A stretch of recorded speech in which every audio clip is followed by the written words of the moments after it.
Au moins 30 morts dans des pluies torrentielles au Japon. Les pluies torrentielles qui s'abattent sur le sud et l'ouest du Japon ont fait au moins 30 morts, selon les autorités qui ont ordonné samedi l'évacuation de 1,9 million de personnes, la chaîne publique NHK évoquant elle un bilan de 49 morts. La région de Tokyo a par ailleurs été frappée samedi soir par un séisme de magnitude 5,9 selon l'Institut de géophysique américain USGS, qui n'a pas déclenché de risque de tsunami. Aucun dégât n'a été rapporté dans l'immédiat. Les précipitations records enregistrées depuis plusieurs jours dans plusieurs régions, dont celle d'Hiroshima, de Kyoto et d'Okayama, ont entraîné des crues exceptionnelles, des glissements de terrain et inondations, piégeant de nombreux habitants malgré des ordres d'évacuation pas toujours respectés. Nous nous attendons à ce que le nombre de victimes augmente car nous n'avons recueilli qu'une partie des informations, a indiqué à l'AFP un responsable de la section de gestion des désastres de la préfecture d'Ehime, également concernée.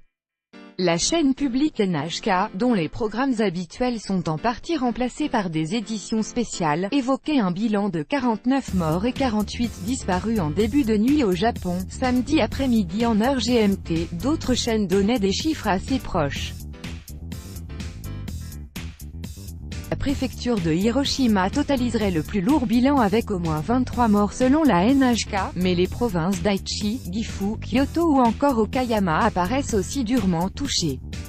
L'ouest du Japon a reçu plus d'1 mètre d'eau en 72 heures, et de nombreuses localités sont inondées, comme ici à Hiroshima, le 7 juillet 2018. Copyright Jiji Press, STR. Quelques 48 000 pompiers, policiers et militaires des forces d'autodéfense ont été déployés sur le terrain, mais ils affrontent des difficultés majeures compte tenu de l'inaccessibilité de certains lieux en pleine campagne. La venue de la nuit ne va pas faciliter leur tâche. Les services de secours essayaient de sauver des habitants réfugiés sur les toits de leurs maisons en grande partie sous les eaux. Hélicoptères, bateaux et autres véhicules ont été mobilisés.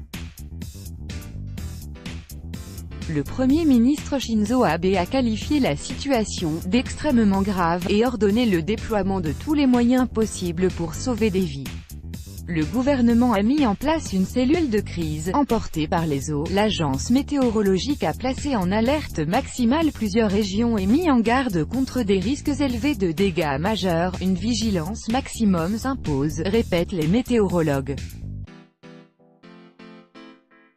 Une route effondrée, le 7 juillet 2018 dans la région d'Hiroshima, suite aux pluies torrentielles que connaît l'ouest du Japon depuis 4 jours. Copyright Jiji Press, STR. Des maisons se sont effondrées par endroits en raison de glissements de terrain, des routes et ponts ont été saccagés voire emportés par les violents et épais flots boueux et des quartiers entiers totalement noyés. Selon les images des télévisions, j'étais dans ma voiture et soudainement l'eau est arrivée par devant et derrière engloutissant la route.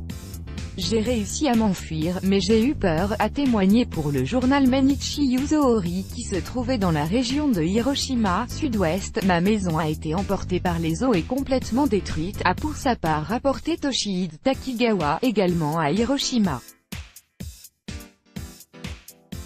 Les précipitations ont dépassé 1 mètre en 72 heures dans plusieurs régions, l'agence météorologique estimant que de tels niveaux ne sont atteints que rarement en plusieurs décennies.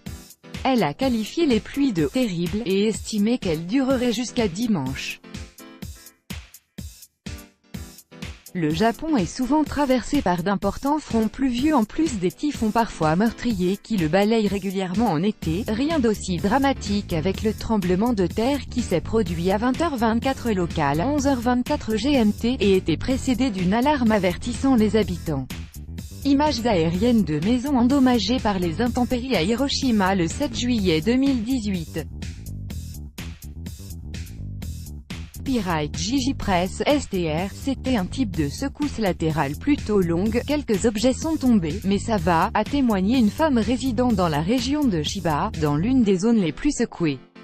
Une partie des trains de la région était stoppée pour vérification des voies. Selon la NHK, le Japon, situé à la jonction de la 4 plaques tectoniques, subit chaque année plus de 20% des séismes les plus forts recensés sur Terre. Tout droit de reproduction et de représentation réservé. Copyright 2018, Agence France Presse.